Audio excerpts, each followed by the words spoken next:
Oi, oi, oi, meus queridos. E aí, tudo beleza com vocês? Preparados para mais uma aula?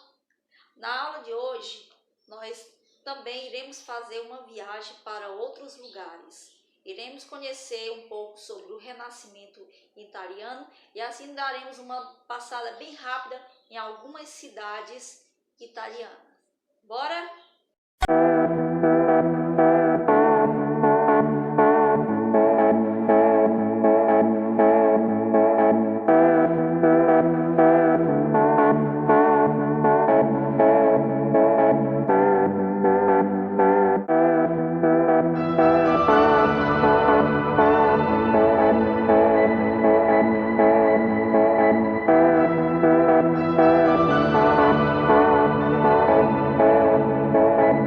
Pois muito bem, vamos lá, não é isso? Então, o período do Renascimento ou Renascença italiana se passou na Europa entre os séculos XIV e XVI. Pode-se dizer que foi um período transitório entre a Idade Média e a Idade Moderna, do qual foi marcado por importantes mudanças no pensamento sociocultural, refletidos na economia, política e na religião. Renascimento trata-se de um período de descobertas do mundo e do homem. A volta aos paradigmas da antiguidade clássica, que trazia como ideal o humanismo e o naturalismo, foram os principais fios condutores de todo um período de reflorescência empírica e científica de uma época. Toscana estava entre as cidades de Siena e França. Foi onde o Renascimento se originou, proliferando-se mais tarde por toda a Europa. Grandes transformações ocorreram na cidade de Roma, o que originou o surgimento de importantes nomes na literatura, arquitetura, bem como nas artes plásticas. Esta que, por sua vez, foi marcada pela busca do belo, trazida em seus parâmetros a perfeição e o estudo da anatomia, simetria e proporções da figura. Destacam-se ainda alguns desses grandiosos nomes que marcaram a história das artes, como seus retratos, pinturas, escultura e arquiteturas dignas de caráter divinal. Artistas como Leonardo da Vinci, Michelangelo, Rafael, Donatello, Brunelleschi e Botticelli, podendo ser dito que foram um dos maiores representantes da arte renascentista. Da Vinci é o que se pode ter como referência de um homem renascentista, de uma personalidade inquieta. Ele não se contentava em dedicar-se a apenas uma área. Pintura, escultura, engenharia, matemática, poesia, música e ciência o fascinavam. Suas pinturas são conhecidas mundialmente e nenhuma outra obra de arte de qualquer artista até os tempos de hoje foram tão produzidas quanto Mona Lisa e A Última Ceia. Suas obras são possíveis de interpretações, pois cada uma delas é possível identificar uma infinidade de detalhes que certamente não foram criados ao acaso. Dominou um exímio a técnica de luz e sombra, usando pinceladas certeiras, capazes de iludir qualquer observador, por mais atento que ele seja. Leonardo é considerado por muitos estudiosos como um dos gênios já existentes no mundo, levando em considerações a diversidade de suas criações, a contribuição que deixou por seus contemporâneos e o seu QI avaliado em 180 em estudos realizados no ano de 1926, sendo que a partir de 140 a pessoa já pode ser considerada um gênio.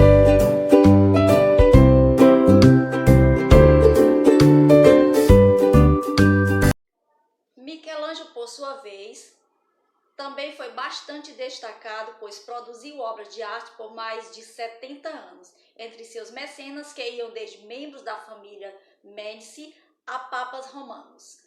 Passou os anos entre 1508 a 1512, se dedicando a pintar o teto da Capela Sistina, usando temas do Antigo Testamento, do qual lhe rendeu extremo trabalho. Davi, Baco e Pietà estão entre as esculturas de maior sucesso mundial, que lhe rendeu o codinome de O Divino, mesmo quando ele ainda era vivo. A Renascença italiana emerge em meio ao século XVIII, período em que as invasões estrangeiras haviam feito com que a região mergulhasse numa grande confusão e depressão.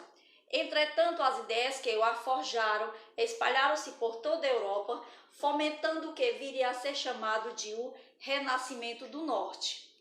E mesmo fora do continente, o Renascimento inglês. Ocorrem os primeiros passos no sentido da invenção do sujeito. Até os meados do século XIV, a região centro-sul da Itália, que fora o coração do Império Romano, estava empobrecida. Roma era uma cidade em ruínas e os estados papais eram parcamente administrados, já que a sede do papado tinha sido deslocado para Avignon, na França. As cidades do norte, como Milão, Florença, Pisa, Siena, Gênova, Ferrara e Veneza, atravessavam o período de maior prosperidade. Essas se enriqueceram com o desenvolvimento do comércio no mar Mediterrâneo, dando origem a uma rica burguesia mercantil, a fim de se firmar socialmente. Estes comerciantes patrocinavam artistas e escritores que inauguraram uma nova forma de fazer arte. A igreja e nobreza também foram mecenas de artistas como Michelangelo, Domenico, Ghirlandaio, Pietro della Francesca, entre outros. Destacamos 5 características bem marcantes na cultura renascentista. A primeira, racionalismo. A razão era o único caminho para se chegar ao conhecimento e que tudo podia ser explicado pela razão e pela ciência. Individualismo. O ser humano buscava afirmar sua própria personalidade, mostrar seus talentos, atingir a fama e satisfazer suas ambições através da concepção de que o direito individual estava acima do direito coletivo. Antropocentrismo, colocando o homem como a suprema criação de Deus e como centro do universo. Cientificismo, para eles todo conhecimento deveria ser demonstrado através da experiência científica. E o último, classicismo. Os artistas buscavam sua inspiração na antiguidade clássica greco-romana para fazer suas obras. No Renascimento artístico, nós temos Leonardo da Vinci, que foi um dos que mais se destacou, pois ele era matemático, físico, anatomista, inventor, arquiteto, escultor e pintor. Então ele foi o estereótipo do homem renascentista, o que dominava várias ciências. Por isso é considerado um gênio absoluto. A Mona Lisa e a Última Ceia são suas obras-primas. Aí, acompanhando dele tem Rafael Zanzi, foi um mestre da pintura e famoso por saber transmitir sentimentos delicados através de suas imagens de Nossa Senhora. Uma de suas obras mais perfeitas é a Madonna do Prado. Seguido por Michelangelo Buonarroti, artista italiano cuja obra foi marcada pelo humanismo. Além de pintor, foi um dos maiores escultores do Renascimento.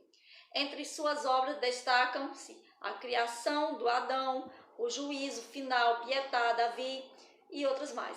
Também foi o responsável pela pintura da Capela Sistina.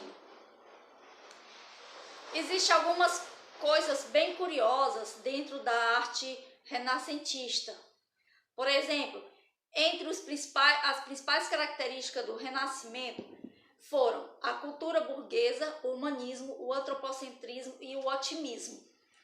A pintura mais famosa de Rafael é a Escola de Atenas, a de Botticelli é o Nascimento de Vênus e a de Tiziano é a Fonte do Amor. O maior escritor do Renascimento foi, sem dúvida, o inglês William Shakespeare, que escreveu obras clássicas como Romeu e Julieta, Sonho de uma Noite de Verão, Otelo, O Mouro de Veneza, Rei Lear, A Megera Domada, Macbeth, Júlio César e Péricles e O Príncipe de Tiro.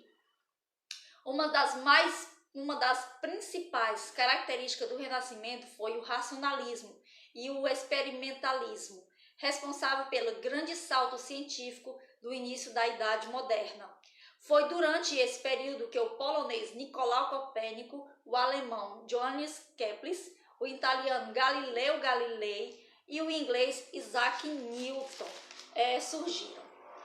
O interesse pela cultura greco-romana e pelas obras da filosofia clássica, sobretudo Sócrates, Platão e Aristóteles, reacendeu a filosofia. Entre os filósofos mais influentes do Renascimento, vale destacar o italiano Giordano Bruno e Nicolau Maquiavel, o francês Michel de Montaigne e René Descartes, como também o inglês Francis Bacon e o holandês Erasmo de Roterdã. A ascensão do protestantismo e a contra-reforma católica foram também essenciais para o declínio do movimento renascentista. Ocorre uma valorização da religião em oposição ao racionalismo dos intelectuais do Renascimento. Surge um movimento artístico de forte influência religiosa conhecida como o Barroco. Eu vou fazer um novo vídeo onde nós iremos dar mais uma ênfase a alguns pintores renascentistas e suas obras. Tá bom? Ficamos por aqui. Deus abençoe e até a próxima.